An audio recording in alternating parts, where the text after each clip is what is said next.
अस्सलाम वालेकुम व्यूवर्स। आज का हमारा जो टॉपिक है वो वेरिएशन से रिलेटेड है। अब वेरिएशन की जो डेफिनेशन इस बुक में दी हुई है, आपको सामने बुक में नज़र आ रही होगी। Variation is defined as the change in one quantity due to the change in other quantity. Quantities तो आपको पता है कि क्वांटिटीज़ क्या होती हैं, जैसे लेंथ है, मास है, टेम्परेचर है, ठीक है। इसी तरह से मुख्तलिफ़ क्वांटिटीज़ होती हैं। अब यहाँ ये बात हो रही है कि वेरिएशन क्या है, कि इसको डिफ़ाइन किया जा रहा है कि चेंज का नाम है। किसी क्वांटिटी में चेंज अगर होता है किसी और क्वांटिटी की वजह से, तो उसको वेरिएशन कहते हैं। यानी चेंज मतलब जो तब्दीली आ जाती है किसी एक क्वांटिटी में किसी और रिलेटेड क्वांटिटी की वजह से, ठीक है। तो ये चेंज दो तरह का हो सकता है।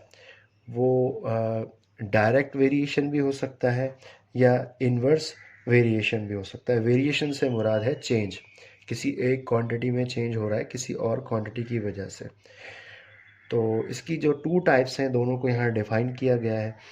डायरेक्ट वेरिएशन, डायरेक्ट वेरिएशन के बारे में लिखा हुआ है, if two quantities A and B, यानी कि दो क्वांटिटी ए और बी हैं, are so related that when A increase और डिक्रीज, यानी कि एक क्वांटिटी अगर इंक्रीज होती है या उसमें कोई डिक्रीज होती है, इसमें कमी आती है, इन गिवन रेशो के एतबार से, जो कि उसकी कोई दूसरी क्वांटिटी जो भी है उसमें भी इंक्रीज आ जाता है in the same ratio, then this variation is called the direct variation.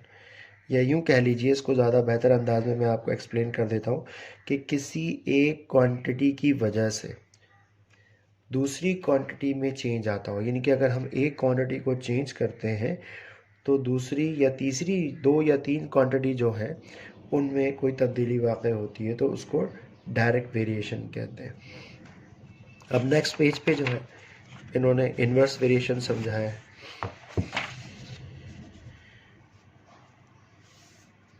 ये देखिए इन्वर्स वेरिएशन,